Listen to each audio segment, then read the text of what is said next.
Një nga ratisjet më spektakolare të ndodhura në burgjet shqiptare u shënua në atë të Durrësit, më 13 janar, me protagonist personazhin kontrovers të botës së krimit, Altin Docin. Në këtë dokumentar, A2CNN do të rindërtoj të gjithë skenarin e ratisjes së 38 vjeçarit nga fshati Troshani Lezhës, në orët e vona të datës 12 janar. Drita e qelisë së Altin Docit qëndronte ndezur, dhe ky i fundit po përpilonte në kokën e tij të gjithë skenarin e ditës së nesërme, 13 janarit, e cila do të ishte dita më e rëndësishme e jetës së tij, ajo e ratisjes.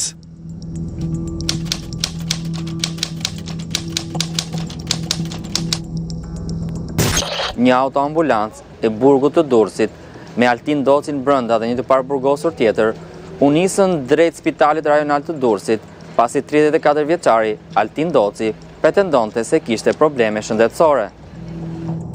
Autoambulanca me Altin Docin brenda dhe punonësit e policisë së burgut ndiqnin të njëjtin itinerar që kishte ndjekur gjithmonë për të dërguar të burgosurit në spital, i cili ndodhet shumë pranë burgut, vetëm 1.4 kilometra larg.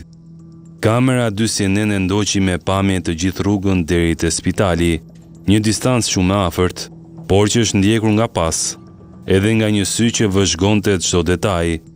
Makina tjetër që priste çdo informacion për Docin, për t'i dhënë ndihmën përfundimtare në rrugën drejt lirisë së palishme.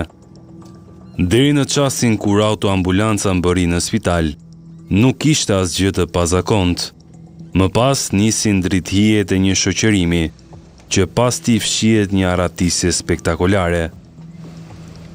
Pasi përshkroi rreth 1.4 kilometra, autoambulanca me Altin Docin brenda mbërriti në spitalin rajonal të Durrësit.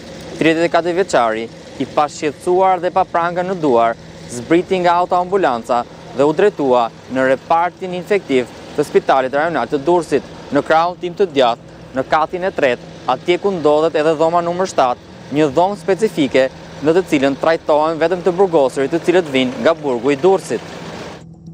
Pa pranga në duar dhe i shoqëruar nga policët e burgut, Altin Doci drejtohet drejt dhomës numër 7 në katin e tretë.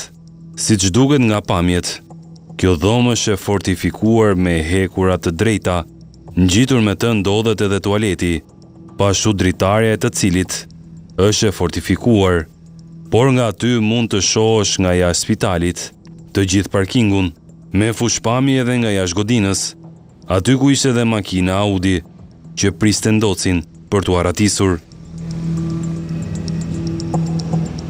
Pas shpinës time ndodhet dritarja e dhomës numër 7 në repartin infektiv të spitalit rajonal të Durrësit, aty ku më datë 13 janar, i burgosuri Altin Doci u soll për të marrë trajtim mjekësor.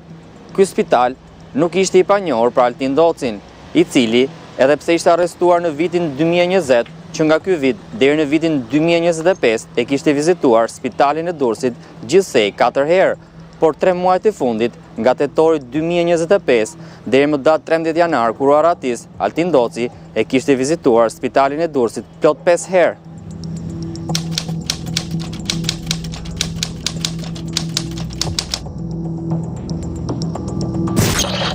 Altin Doci pretendonte se kishte probleme me veshkat dhe priste të merrte ndihmë mjekësore.